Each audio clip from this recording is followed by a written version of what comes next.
Hi, Joe Jackson here, and in this video I want to talk to you a little bit about basic activities for building a successful blog. You'll need a minimum of 8 basic activities or functions to perform or uh, activities and tools actually to put your blog together, get it started, and to grow it to a successful website. First thing you'll need is a specific niche. Each blog website should be dedicated to one particular marketing area or one subject area. Now, for an example, you might have a main niche or main subject of online business, and that subject that's pretty wide subject, online business, and you'll have a bunch of sub niches or subtopics that you can cover within that particular area, and those will include things like marketing techniques and product creation, product selection, market research, branding, customer service, and traffic generation. Next, you'll need to select a platform to build your blog site on. Now, I suggest you use WordPress, and I suggest you do it with a self-hosted site rather than to have it positioned on somebody else's site like WordPress.com, where you can go in and you can get a free site and build it, but you're not able to control all the content that's there. And if they decide to shut you down, then everything you've put into that into your blog there just disappears suddenly. So you're better off self-hosting the site yourself. You can download the WordPress software from WordPress.org, and then you can build your site on your own, and you control everything that's there. It also makes you look more professional if you have your own self-hosted site, and the WordPress software is very versatile, which is one main reason why I recommend it.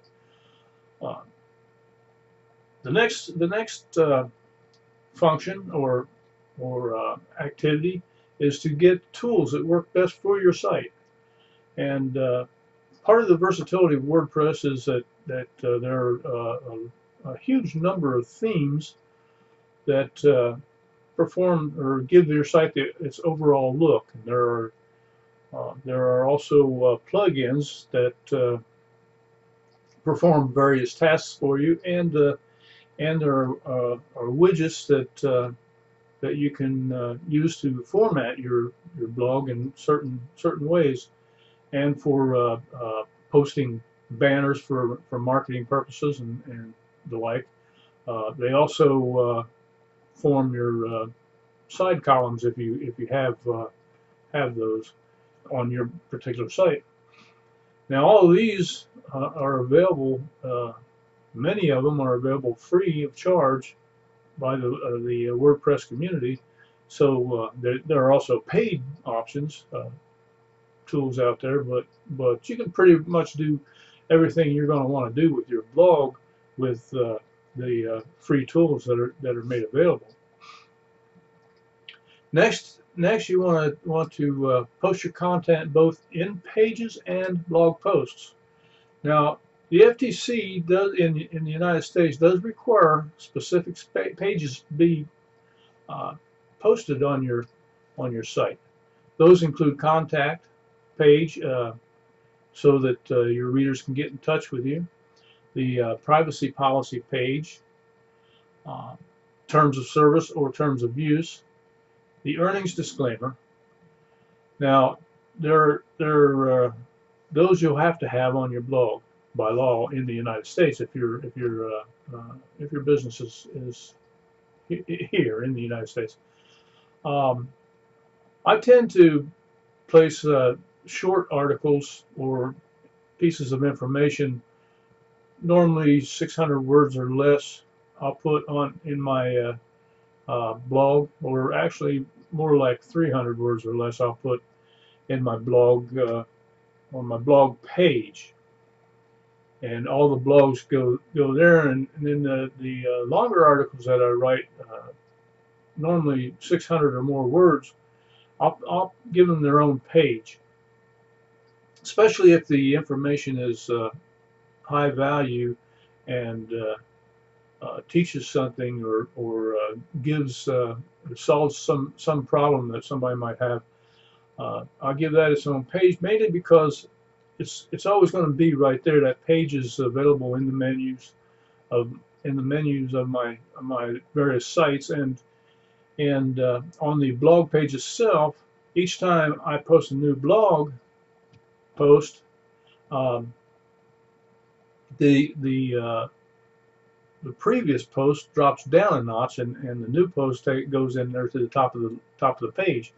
So eventually, all those blog posts are going to end up on way down the page, and they're not easily locatable. So that's the main reason I put the more important article or more important information in their own page, so that they're easier to get to. Next, you'll want to perform each time you publish, you create content. You're going to want to do some basic SEO, or search engine optimization. I wouldn't go overboard on this. The most important thing is that it gives the content that you do publish gives your readers high value, and it gives them something that helps them solve a problem, or makes their lives easier in some way. I've found that myself that the SEO takes care of itself if I write the articles uh, from a knowing position, and if I write them as as I feel the information. I find that if it gives value, then, and you write it in that way, write it naturally, normally the SEO is going to, for the most part, take care of itself. So you just need to do a little basic stuff there as far as SEO is concerned. Next, you want to monetize your site and generate traffic. In order to do that, you're going to want to display some product banners. You're going to want to market some certain products, so that you you want your site to make money. That's what it's there for, right? You want to make some money with it. So you advertise products on your site. You don't want to over advertise, but you do want to be able to sell some products from that site. So in order to do that, you'll put some you have some ads, advertising links, product links in the context of your information, of your articles and such. And you'll also display some banners on your site, around your site, some in the sidebars, and some within the articles themselves. And you can take and submit articles to article directories, informational articles about the subject of your site. And when you do that, you get to post a biography, or of your business at the end of those articles, and there you can put your links back to your article pages on your site. And next you're gonna need a hosting company for your self-hosted blog. You got to have a place for it to live on the net, on the internet. There are a lot of different places where you can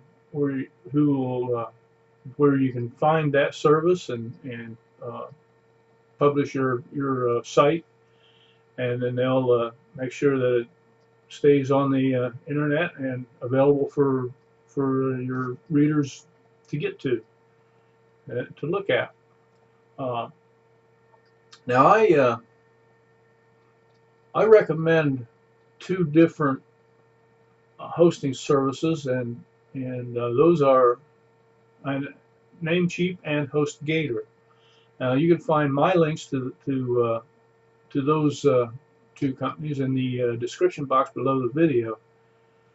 And lastly, you need to continue your blogging education. You want to keep getting better at blogging as you go. The more you learn, the better you will blog, and so you need to, in order to get better, you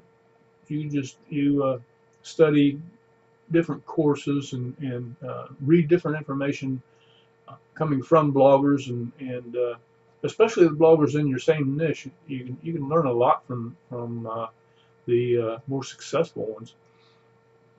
Now, I recommend you can start with a product called the Blogging Guru Blueprint. It's a course that you can get and learn. It comes from Peter Chan, who is a successful marketer himself, and my link for that product is also in the description box below. Now that's not all the things you're going to eventually be using or doing to get your blog, make your blog successful, and over time you'll add other activities. But these 8 that I just talked about are enough to get your blog started, and I recommend that if you want to get something going in marketing as far as a blog and make it successful, you take these 8 items into account and start working on them right now. I mean, the best time to start is right now. So this is Joe Jackson, and I wish you all luck. Have a super day.